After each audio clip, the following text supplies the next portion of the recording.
Things recently have been very boring for me, but they've always been, through this time, very, very productive. I've gotten a lot of stuff done. I want to probe into this thing where I'm talking about boredom.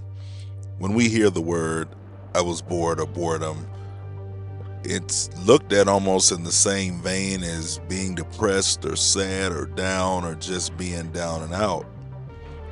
And I used to be on that same vein until I really realized some of the components of success and getting to the life that I want.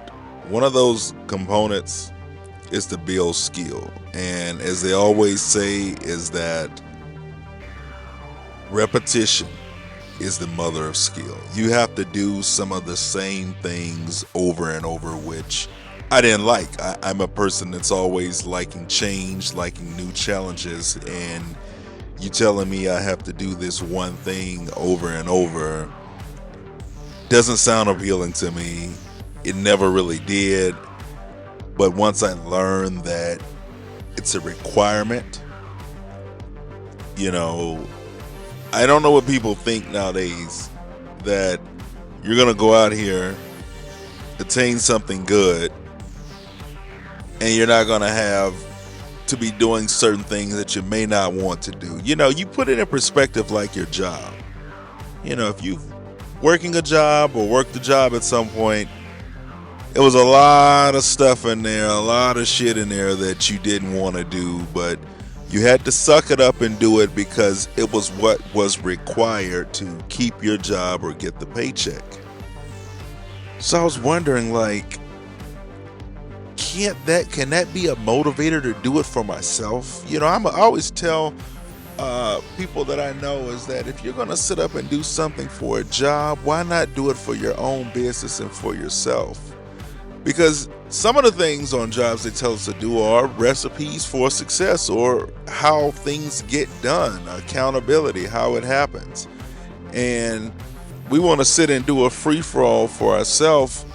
We don't want to do something personally that we don't want to do for the benefit of our business or changing our lives, but we'll sit here and do something on a job for year after year after year that we never liked doing, felt uncomfortable doing, felt at unease doing, but we'll do it without question, but won't do it for ourselves. Isn't that a interesting thing?